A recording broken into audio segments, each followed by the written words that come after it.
Cette recette est la recette du minutal de porc aux pommes. C'est une recette qui est librement inspirée de la recette du porc à la Matus dans le livre d'Apicius, des Re Coquinaria, c'est-à-dire de la cuisine. Donc c'est une recette que j'ai librement retravaillée, on va dire, à partir des ingrédients originaux, à savoir de la viande de porc, du poireau, de la coriandre fraîche, la menthe sèche, le sel, le poivre et évidemment, comme la recette l'indique, des pommes. Prenez de préférence des variétés, on va dire, rustiques plutôt que des golden par exemple. Ajoutez également donc du miel, du cumin moulu, de la coriandre moulue, du gnoc nam en petite quantité, un verre de vin, donc en l'occurrence ici du Porto, qui remplace donc le Defrutum, qui est un vin antique, de l'huile d'olive et pour finir, un petit peu de vinaigre. On va commencer d'abord par s'occuper de la viande, la trier, enlever le gras, couper en dés, la faire revenir dans l'huile d'olive et ensuite on rajoutera au fur et à mesure les différents ingrédients. Alors la découpe de la viande, je vous conseille quand même de couper déjà la rouelle, parce que c'est une rouelle de porc, en 2 morceaux, plus facile à travailler. Vous enlevez donc la couenne. Vous pouvez utiliser d'autres morceaux de porc, par exemple du filet mignon, qui va rendre aussi très bien. J'avoue, j'ai un petit faible pour la rouelle. Alors le minutal, ici donc, c'est un plat qui est en fait c'est un ragoût. Donc un ragoût aussi bien de viande que de poisson. C'était parmi les plats les plus fréquents dans la cuisine romaine. Donc la rouelle ici fait un poids de 1,2 kg. 1,2 kg évidemment avant le tri. Alors vous voyez, j'enlève beaucoup de gras. Il faut compter une dizaine de minutes de préparation pour le plat. C'est un plat rapide. Après, il y a simplement le temps de mijotage entre 30 et 40 minutes.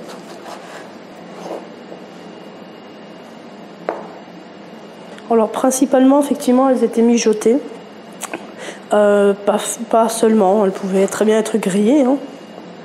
Bouillies, pas trop. Bouillie, c'est plus les traditions gauloises, sachant qu'évidemment, chez nous, en Gaule, c'est-à-dire en France, à l'époque romaine, on a le mélange de traditions. Voilà. Les Gaulois ne vont pas changer leurs habitudes du jour au lendemain et se mettre tous à faire des viandes mijotées. Ils vont garder longtemps quand même leur tradition de viande bouillie. Donc maintenant, la viande est prête. On y met un petit filet d'huile d'olive pour la cuisson. Voilà.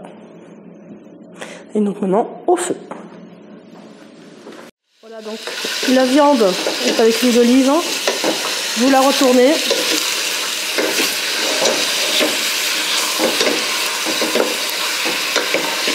La viande est en train de revenir. On rajoute donc le blanc de poireau émincé et la coriandre.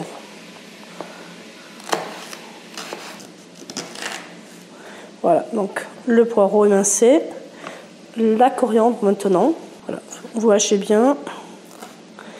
Et on va rajouter le tout à la viande. Et voilà.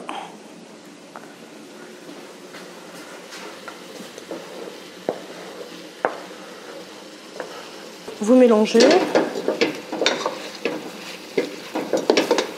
Et maintenant, il est temps de rajouter donc de l'eau et le vin. Le verre de vin, un premier verre d'eau et un deuxième verre. Une bonne pincée de poivre et du sel. On remélange.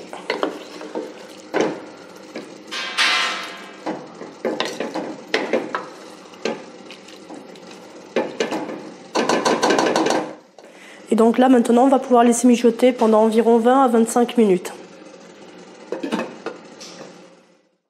Alors, on vérifie la cuisson. Donc là, c'est bon. À ce stade-là, on prend la marmite et on va rajouter les différents ingrédients maintenant. Voilà. Donc maintenant, on va rajouter le vinaigre, le sel et les différents ingrédients ici. Une cuillère à café de cumin, 2 cuillères à café de coriandre moulu, le gnoc nam. Alors, il vaut mieux vérifier avant de mettre. Une bonne cuillère à soupe de miel. Vous rajoutez également donc une cuillère à soupe de vinaigre. Voilà, petite pincée de menthe séchée. On mélange bien les ingrédients. Et maintenant, il faut rajouter les pommes pelées et coupées en gros dés.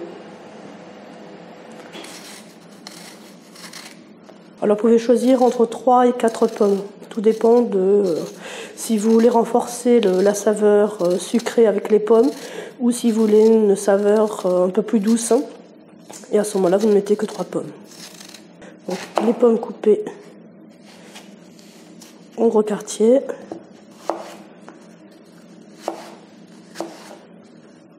Voilà, comme ça suffit. Voilà, donc maintenant les pommes sont coupées. On va pouvoir mettre l'ensemble à mijoter. Il faut bien mélanger.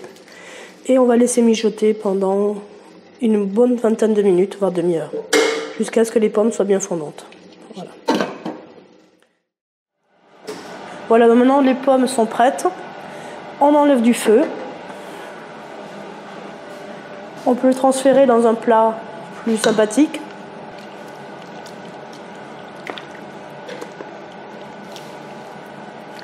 Et il ne faut pas oublier par-dessus de rajouter une petite pincée de poivre. Voilà. Et donc là, ça y est, c'est prêt à servir.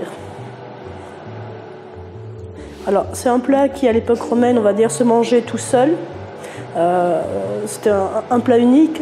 À l'heure actuelle, on peut très bien l'accompagner du riz. C'est vraiment très bon. C'est pour ça qu'il vaut mieux avoir une sauce assez généreuse, beaucoup de sauce. Voilà. Si vous trouvez que c'est trop liquide, on peut aussi rajouter un petit peu de farine, puisque dans la recette, Apicius, justement, indiquait de rajouter de la farine ou de la fécule. Mais ce n'est pas indispensable.